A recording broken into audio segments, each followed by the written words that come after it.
예, 오늘 함께 나누실 말씀은 구약성경 사사기 3장 7절에서 11절 말씀입니다.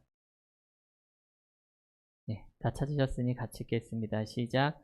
이스라엘 자손이 여호와의 목전에 악을 행하여 자기들의 하나님 여호와를 잊어버리고 바알들과 아세라들을 섬긴지라. 여호와께서 이스라엘에게 진노하사 그들을 메소보다미아 왕 구산 리사다임의 손에 파셨으므로 이스라엘 자손이 구산 리사다임을 8년 동안 섬겼더니 이스라엘 자손이 여호와께 부르짖음에 여호와께서 이스라엘 자손을 위하여 한 구원자를 세워 그들을 구원하게 하시니 그는 곧 갈렙의 아우 그나스의 아들 온니엘이라. 여호와의 영이 그에게 임하셨으므로 그가 이스라엘의 사사가 되어 나가서 싸울 때에 여호와께서 메소보다미아 왕 구산 리사다임을 그의 손에 넘겨주심에 온니엘의 손이 구산 리사다임을 이기니라. 그 땅이 평온한 지 40년에 그나스의 아들 온니엘이 죽었더라. 아멘. 예, 우리 지원이가 기도에 말한 것처럼 어제 성도님들과 함께 서울로 뮤지컬 관람을 위해 다녀왔습니다. 예, 강남 쪽이라 돌아오는데 많이 막히더라고요. 청담동 신사역 우리가 언제 그런 데 가보겠습니까?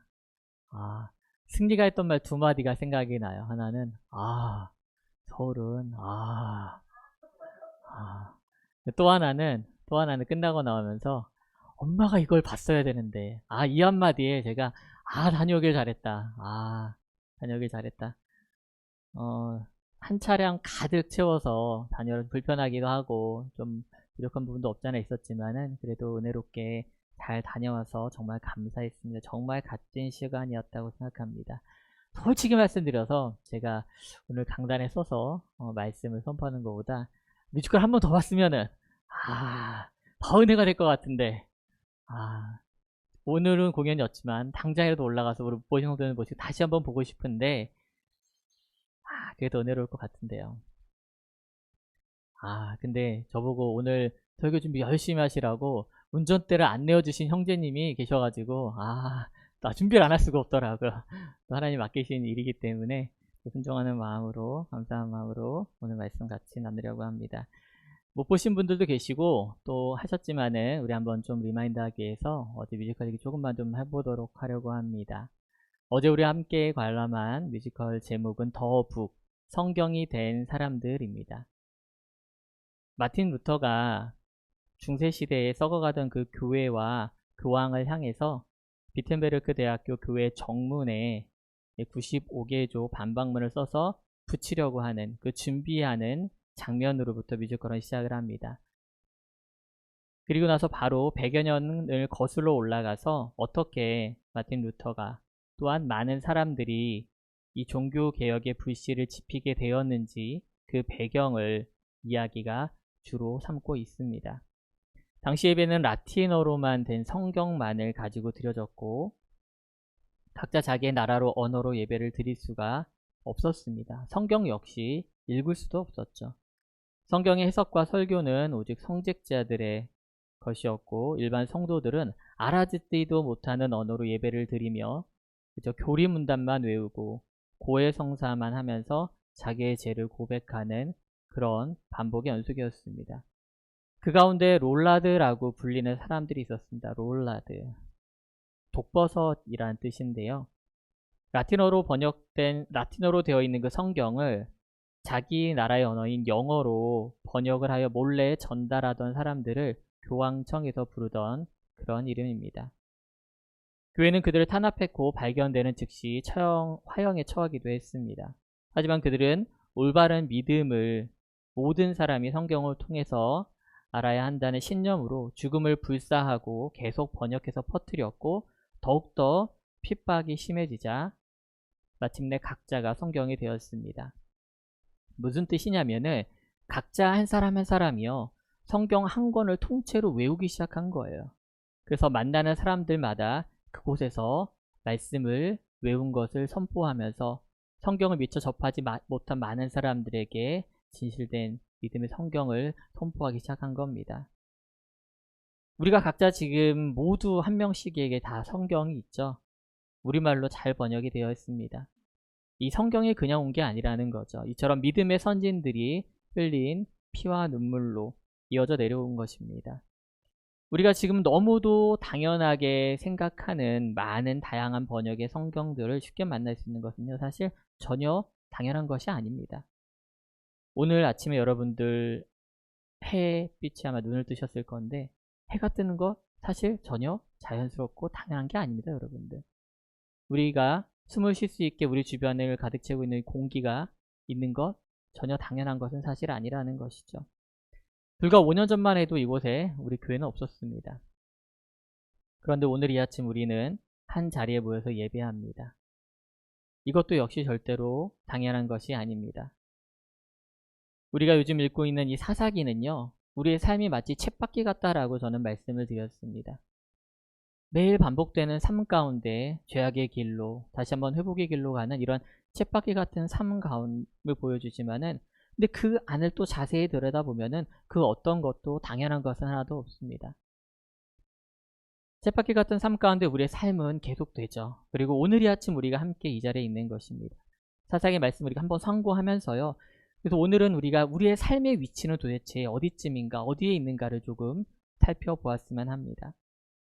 저는 오늘 말씀을 통해서 가장 먼저 우리의 삶의 위치를요, 우리의 삶의 위치가 바로 하나님의 목전에 있다는 것을 알기 원합니다. 우리의 삶은 지금 바로 하나님의 목전에 있습니다. 본문 7절을 보면요, 이스라엘 자손이 여호와의 목전에 악을 행하였다고 말합니다. 그런데 아이러니하게도요, 자기들의 하나님 여호와를 잊어버렸을 뿐 아니라 바알들과 아세라들을 섬겼다고 이스라엘의 상태를 오늘 설명해 줍니다. 하나님은 분명히 우리를 자신의 목전에 두고 살피십니다. 어디 우리를 멀리 두고 잊어버리셨다거나 아니면 적당한 거리를 두고 우리를 보면서 관람하는 분이 아니라는 것이죠. 바로 자신의 눈 앞에 두고 우리의 삶을 살피고 계신 줄 믿습니다. 그런데 문제는요, 우리의 태도예요. 오늘 사사기에 나타난 이스라엘 백성들의 태도라는 것이죠. 어떤 태도입니까? 마치 하나님이 없는 것 같은 삶을 산다는 겁니다. 오늘 이스라엘 백성들의 상태처럼요, 하나님 여호와를 잊어버렸을 뿐 아니라 이 세상에서 잘 되는 것을 숭배하며 삽니다. 바알들과 아세라들을 섬겼다고 말하는데요. 이게 무슨 말이냐? 지난주에 말씀드린 것처럼 농사를 주관한다고 믿는 이 가나안의 신이며, 또한 아세라는 다산을 상징하는 그런 풍요의 신입니다. 그런데 지난주와 다르게 이번 주는 복수로 말합니다. 바알들과 아세라들을 섬겼다. 이게 무슨 뜻입니까? 바알들과 아세라들이요, 이제 이스라엘 백성들 사는 곳곳 이곳저곳에 무차별적으로 숭배되고 있는 그러한 사태를 말하고 있는 겁니다. 이게 어쩌면은 현대를 살아가는 우리의 모습이 아닐까 싶습니다. 이 세상을 만드시고 사람을 지으신 하나님께서 지금도 분명히 우리를 자신의 목전에 두고 지켜보고 계시는데 하나님을 잊어버린 것이죠. 당장 눈앞에 있는 땅을 바라보고요, 당장 오늘 먹을 양식에 매달립니다. 오늘 하루를 잘 살고 더 나은 미래를 준비하려면 앉아있을 시간이 없는 거예요. 이 세상에서 잘 사는 법에 대해서 귀를 기울이고 유행에 따라 변하는 삶의 트렌드를 따라가기 바쁘다는 겁니다. 그래서 어떤 때는 웰빙의 삶을 추구하고 또 어떤 때는 욜로의 삶을 즐기려고 합니다. 큰 부를 이룬 자산가의 투자 방법을 따라해 보기도 하고요. 자식을 좋은 대학에 보낸 부모들의 교육 방법을 내 아이들에게 적용하느라 바쁩니다. 물론 그 자체가 잘못되었다는 건 아닙니다, 여러분들. 그게 무슨 불법도 아니고 남을 해하는 것도 아니지 않습니까? 하나님께서도 또한 이 땅에서 잘 되는 것도 하나님의 뜻이라고 말씀하십니다. 하지만 우리가 추구하는 이 삶 가운데 하나님이 계십니까? 주님이 정말 나의 주인이 되십니까? 우리 가운데 내가 주님의 목전에 있다라고 하는 그 자각이 있냐는 말입니다. 코람데오, 하나님 앞에 선 그 삶의 자세가 우리 가운데 있다는 그런 말입니다. 여러분, 각자 내 삶의 위치를 확인해 보시기 바랍니다. 우리의 삶은 절대적으로 하나님 앞에, 하나님의 목전에 있다는 줄 믿으시길 원합니다. 그런데 내 삶의 위치가 여러분들 하나님이 아닌 곳에 있을 때의 결과는 어떨까요? 너무도 자명합니다. 8절에 보면은 주님이 진노하사 메소포타미아 왕 구산 리사다임의 손에 파셨다라고 말합니다. 왕의 이름인 구산 리사다임은요, 이름의 뜻이 무엇이냐면 두 배나 악한 구산, 매우 악한 구산이라는 뜻입니다. 이전에 사사기 3장 앞서서 있었던 가나안 어떤 족속들과의 전투와는 비교가 되지 않을 정도로 더 악한 왕의 압제에 들어가게 됐다는 거예요. 하나님의 선하신 손을 뿌리치고 우상 숭배를 하는 삶은요, 결국 울부짖음밖에 남지 않습니다. 8절과 9절을 보면은 이스라엘 백성들은요, 구산 리사다임을 8년 동안 섬기다가 결국 여호와께 부르짖습니다. 이 부르짖다라고 하는 단어가 히브리어로 자크인데 소리 지르다, 선포하다, 소집하다, 모으다라는 그런 뜻들이 있습니다. 그런데 오늘 본문에서 말하는 것처럼 이 부르짖다라는 뜻으로 성경에 쓰인 게 이 사사기 3장의 두 번째입니다. 똑같은 단어가 언제 가장 먼저 쓰였냐면 바로 출애굽기 2장 23절입니다. 제가 읽어보겠습니다. 세월이 많이 흘러서 이집트의 왕이 죽었다. 이스라엘 자손이 고된 일 때문에 탄식하며 부르짖으니 고된 일 때문에 부르짖는 소리가 하나님께 이르렀다.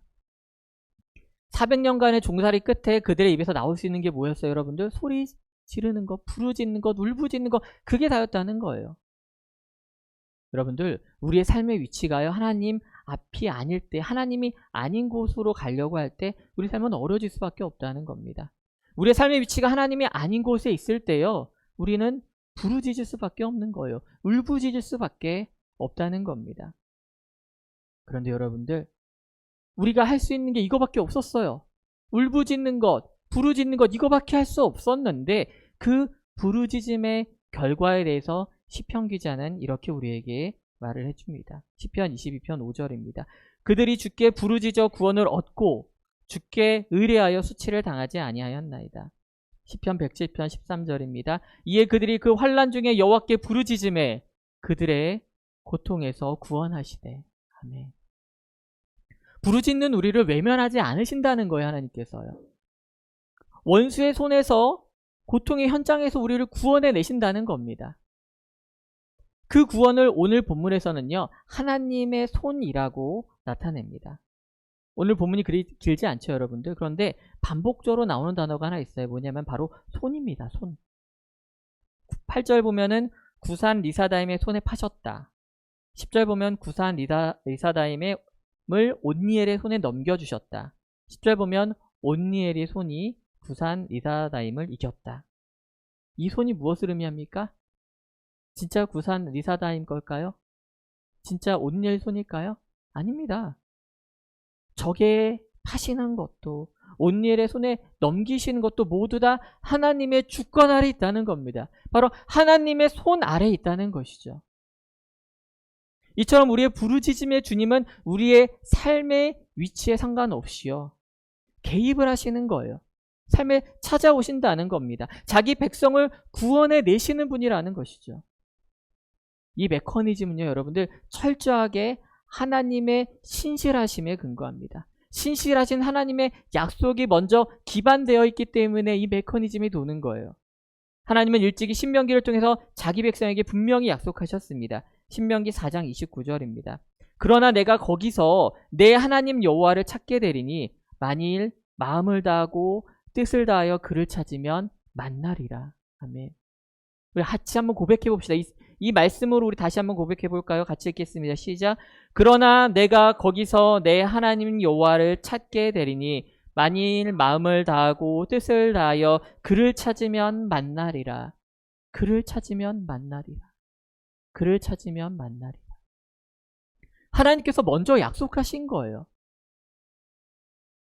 우리가 하나님의 이름을 부를 수 없을 정도로 힘들고 지칠 때 할 수 있는 게 울부짖음밖에 없는데, 부르짖음밖에 없는데, 이 약속을 하나님은 상기하셔서 다시 찾아오신다는 겁니다. 사랑하는 성도 여러분, 혹시 여러분의 삶의 위치가 지금 공경 가운데 있습니까? 혹시 순간 방향이나 위치를 잃어서 어디로 가는지 모르는 그런 삶을 혹시 가고 있지는 않습니까? 나는 그럴 수 있어요. 나는 사람이잖아요. 나는 내가 지금 어디 서 있는지도 모르겠고 내 삶의 방향이 어디로 결정되는지도 모르겠어요. 하지만요, 여러분들, 내가 마치 하나님이 없는 것 같은 삶을 살더라도요, 정말 삶 가운데 정말 희망이 없는 것 같고 내 인생 모두가 정말 구름이 들이온 것 같을지라도요, 여러분들, 우리의 삶은 어디 앞이라고? 사실은 내가 떠난 것 같아도 결국 하나님의 목전 앞입니다. 왜요? 하나님이 찾아오시니까요. 하나님은 우리의 부르짖음에 응답하시기 때문입니다. 우리는 주님을 찾으면 돼요. 나의 위치가 어디든지 간에 내가 아무리 멀리 떠났었어요, 그곳에서 주님을 찾으면 주님의 목전 앞으로의 삶의 방향이, 위치가 바뀐다는 겁니다. 이 주님의 약속이 나의 약속이 됨을 믿으시길 원합니다. 이 축복이 우리 모두 가운데 이루어지기를 주님 이름으로 축복합니다. 오늘 사사기 말씀을 통해 우리 삶의 위치에 대해서 두 번째 알아야 할 것은 바로 하나님이 우리의 삶에 임하신다는 겁니다. 사사기 3장 10절 말씀을 보겠습니다. 여호와의 영이 그에게 임하셨으므로 그가 이스라엘의 사사가 되어 나가서 싸울 때에 여호와께서 메소보다미아 왕 구산 리사다임을 그의 손에 넘겨주심에 온니엘의 손이 구산 리사다임을 이기니라.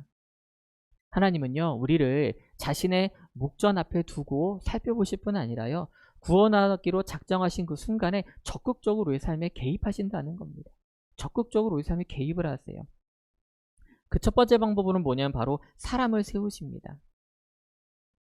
사람을 세우십니다. 사람들이요, 각기 자기 소견에 옳은 대로 살아가는 이 시대에요, 하나님은 여전히 자신의 사람들을 계속 세우십니다. 오늘 세우신 이 사사 온니엘은 사사기 1장에서 먼저 등장하는데, 많은 지파들이 자신들 앞으로 약속된 약속의 땅을 온전히 차지하는 데 실패합니다. 그 가운데 오직 두 사람만이 승리를 하죠. 바로 갈렙과 온니엘입니다. 이 온니엘은 구원자로, 또한 신실함의 표상으로 오늘 사람들 앞으로 나옵니다. 사사기에 등장하는 사사들 중에 몇 안 되는 처음부터 끝까지 신실함의 표본입니다. 우리가 살면서요, 좋은 리더와 또한 신실한 사람과 함께 지낸다는 건 참 복된 일입니다. 저 역시 여기까지 지내오면서 돌아보니까 한 사람으로서, 또한 한 명의 목사로서 정말 선한 영향력을 보여주신 많은 분들이 있었다는 것을 다시 한번 깨닫게 됐습니다. 며칠 전 신방을 하면서 성도님들의 집을 방문하기 시작했는데, 그때 처음으로 우리 교패를 문에 딱 붙였어요. 감회가 새롭더라고요. 그 순간 제가 생각나는 장면이 하나 있었어요. 저희 가족이 대전에 지낼 적에 교회를 한번 옮기고 나서 새신자 교육도 받고 하면서 담임 목사님께서 직접 저희 집으로 신방을 오셨습니다. 그 말씀을 전하시고 예배 드린 이후에 교패를 딱 저희 문 앞에 붙이셨어요. 목사님이 저보다 더 마르신 것 같아요, 제 생각에는. 근데 키는 저보다 한 반뼘 정도 더 크세요. 팔도 기시고 다 이렇게 팔을 들어가지고, 저는 손 닿을지 일부러 거기다 하지 모르겠어요. 막 제 손이 안 닿을 만한 곳에, 높은 곳에 다 이렇게 붙이시더라고요, 그 교회 이름. 그 장면이 정말 생생하게 저는 기억이 나요. 그때에서 내가 정말 이 교회의 구성원이 됐구나, 한 가족이 됐구나 라고 하는 어떠한 그런 느낌이 들었습니다. 여러분 딱 기다리십시오. 제가 이제 다 다가가서 집마다 다 붙일 거니까 여러분들 딱 기다리시고 기대해 주시기 바랍니다. 또 한 가지, 우리 사랑하는 지원이가 지난주에 기부스를 드디어 풀었어요. 네, 축하합니다. 네, 아직 갈 길 좀 있어요. 물리치료도 받아야 되고, 사실은 본인이 의지를 가지고 스트레칭하고 움직여야 됩니다. 기부스를 하는 동안에 제가 몇 번 기회가 돼서 업어줄 일이 있었어요. 병원도 가고 집에도 가고 교회 또 오면은 또 내려다 주기도 하면서, 제 몸도 비루하지만 네. 해야 할 일은 해야죠. 근데 그러면서 20년 전에 제 모습이 떠오른 거예요. 제가 그때 이제 24살, 23살쯤 됐을 때 너무너무 몸이 안 좋아서 혼자서 몸 하나 일으키지 못한 상황에 저희 담임 목사님이, 보셨겠지만 치구가 저만 하세요. 오리오리 하세요. 이제 지방의 목사님들과 같이 저희 집을 방문하셔서 저를 업고, 담임 목사님은 아니시고 그때 더 키 크신 목사님이 저를 업고 병원으로 데려주셨습니다. 지난 설명절에 문자를 이제 인사를 드리고 연락 드려가지고서는 지원이 얘기를 하면서 그때 기억이 난다. 목사님 참 감사하다고. 제가 어느새 이제 또 울 수 있는 사람이 됐다고. 그때 업어주셔서 그렇게 참 고백하게 되니까 참 뭔가 좀 뭉클하고 감사하더라고요. 근데 여러분, 이렇게 한 사람 한 사람이 참 중요하고요. 선한 영향력을 미칠 수 있습니다. 근데 저는 한 사람도 중요하지만 더 중요한 것은 공동체라고 믿습니다. 교회의 생명은요, 여러분들, 무명의 그리스도인들을 통해서 지켜본 거예요. 앞서 제가 뮤지컬 말씀드렸지만은 썩어진 교회가 독버섯이라고 부르는 그 사람들이 사실은 예수 그리스도의 생명과 또한 사랑을 마음에 품고 있었기 때문에 지금 비록 그들의 이름이 다 남진 않았지만은 교회는 무너지지 않고 세워져 올 수 있었다고 저는 믿습니다. 우리 교회를 처음 방문하신 분들이요, 종종 우리 교회가 참 따뜻해 보인다고 말씀을 하세요. 심지어 사람이 없고 저 혼자 맞이할 때도 그런 말씀을 하세요. 물론 인테리어나 조명에서 오는 그런 따스함도 있겠지만은 저는 분명히 하나님께서 세우시고 붙여주신 우리 귀한 성도 한 명 한 명이 내뿜는 그 온기와 사랑이 전해지기 때문이라고 믿습니다. 오늘 사사기는요, 온니엘 한 사람을 조명하는 것 같지만요, 여러분들, 지도자 한 명의 선함이나 온전함이 절대 구원을 이루는 것이 아닙니다, 여러분들. 그걸 아셔야 돼요. 실제로요, 우리가 이제 계속 앞으로 보겠지만 뒤에 나오는 사사들은 흠결투성이에요. 그럼에도 불구하고 하나님은 의지를 가지시고 그 한 사람 한 사람들을 세우셔서 자신의 구원의 일을 이루십니다.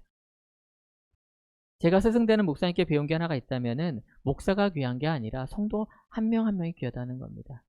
제가 한번 상상을 해봤어요. 여기다가 목사님들만 30명 딱 여기다 두는 거예요. 무슨 일을 할까?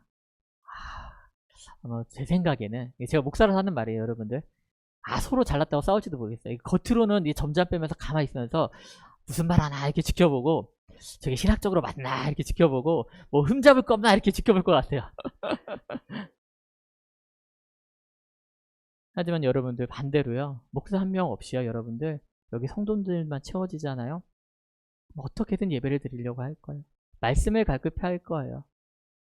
서로 어떻게든 힘을 합쳐서 이 안에 사랑을 가지고 교회를 세우려고 애쓸 거라고 저는 분명히 믿습니다. 그래서 어쩌면요, 하나님께서 이 사사기를 통해서 하실 때 한 사람씩 세우세요. 여러 명 한 번 동시에 안 세우시더라고요. 그래서 사사들도 한 명씩 나눠 세우신 게 아닌가 싶습니다. 저는 개인적으로 바라고 기도하건대 저는 여러분 한 명 한 명이 주님이 세우는 귀한 사람이 되길 원합니다. 여러분 한 명 한 명이요, 주님을 닮아서 하나님의 사랑을 전하는 귀한 통로가 되길 원합니다. 각자 자기인 소견에 옳은 대로 살아가는 이 시대의 풍조를 따르는 것이 아니라 오직 주님을 바라보면서 주님의 뜻을 따라 살기를 소망합니다. 이러한 결단과 소망이 우리 가운데 있을 적에 하나님이 우리 삶에 임하시는 두 번째 방법을 성경은 계속해서 얘기해 줍니다. 바로 성령을 우리 가운데 부어주십니다. 10절을 보게 되면은 온니엘을 사사로 부르실 때요, 하나님은 여호와의 영을 그에게 임하게 하십니다. 성령이 단 한 사람 온니엘에게 충만하게 임했을 때 역사가 일어나기 시작합니다. 수십 수백만 명의 사람들이 이 한 사람 구산 리사다임을 이기지 못했어요. 이 두 배로 악한 왕 아래 압제를 당하고 있었는데 이 온니엘 가운데 하나님의 영이 임하니까 능히 물리쳤다는 겁니다. 승리를 했다라는 거예요. 저는 이 장면을 보면서 올해 우리 교회 비전이 생각났습니다. 여러분 다 아시죠? 앞에도 있고 외우셔야 돼요. 올 한 해 동안 계속 마음속에 두고 사셔야 됩니다. 우리 같이 한번 말해볼까요? 시작. 각 사람 위에 하나씩 모두 다 성령의 충만함으로. 아멘. 오늘 성령이 온니엘 그 한 사람에게 임하자 놀라운 일이 벌어집니다. 하나님의 손이 그를 붙잡으시고 8년 동안이나 억제했던 그 억압받았던 대적에게서 이기게 하시고 구원을 이루신다는 겁니다. 저는 우리 귀한 성도 한 명 한 명 가운데 각 사람 가운데 하나씩 성령의 충만함이 있기를 원합니다. 성령의 충만함은 우리를 먼저 구원합니다, 여러분들.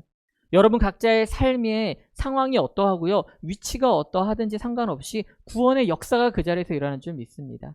성령의 충만은 우리를 승리하게 합니다, 여러분들. 죄를 이기고 세상을 이기는 힘을 주신 줄 믿습니다. 이 한 사람 위에 임한 성령의 충만은 다시 모두 다 성령의 충만함으로 확대됩니다. 그리고 결국 그 땅은 40년의 평화를 얻습니다. 하지만 사상이 이렇게 끝나지 않죠. 평화는 그 말 그대로 한 세대 정도인 40년만 지속될 뿐 다시 깨집니다. 우리 앞으로 계속 이런 패턴을 볼 텐데 그 가운데 주님의 뜻을 계속 찾기 원합니다. 말씀을 정리해 보겠습니다.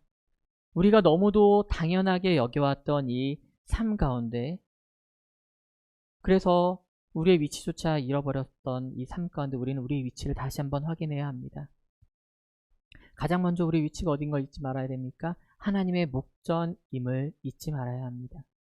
우리는 분명히 하나님이 지켜보시는 그 바로 앞에 있는 존재인 줄 믿으시기 원합니다. 우리가 하나님 믿고 살 때가 있어요, 여러분들. 하나님이 없는 것처럼 행동할 때가 있다는 거예요. 하지만 하나님은 우리를 지켜보시며 우리의 부르짖음, 울부짖음에 반응하시고 응답하십니다. 심지어 우리가 주님 없이 사는 것처럼 그때도 하나님은 우리 곁에 계시다는 그 믿음을 갖기 원합니다. 또한 하나님은 우리의 삶에 찾아오십니다. 내가 어느 곳에 있든지 어느 상황에 처하든지 하나님은 적극적으로 우리 삶에 개입하시며 찾아오십니다. 때로는 사람을 통해 일하기도 하시고요. 궁극적으로는 각 사람 가운데 하나님의 영을 부어주십니다. 그걸 통해 우리가 실패와 좌절에 익숙해진 그 삶 가운데 우리를 다시 주님 앞에 구원과 기쁨과 회복이 일어난 삶으로 다시 한번 세우시는 줄 믿습니다. 사랑하는 성도 여러분, 여러분의 삶의 위치가 어디입니까? 사람마다 다 다를 거예요. 어디 있든지 상관없습니다. 우리 다시 한번 주님을 바라봤으면 좋겠습니다. 우리 모두 한 명 한 명이 주님의 귀한 자들로서 주님의 목전 앞에 있는 자들임을 잊지 않기 원합니다. 여러분들 힘들 때 그냥 부르짖으세요. 울부짖으세요. 괜찮아요. 아버지란 말조차 나오지 않을 때 있을지라도 여러분들 오늘 우리 말씀을 기억합시다. 우리의 위치를 다시 한번 기억하기 원합니다. 우리를 지금도 찾아오시며 삶 가운데 개입하셔서 우리의 삶을 다시 한번 주님의 백성의 삶으로 바꾸시길 원하시는 그 주님의 사랑하심이 다시 한번 날마다 삶에서 구현되는 귀한 여러분 되시길 주님의 이름으로 축복합니다. 기도하겠습니다.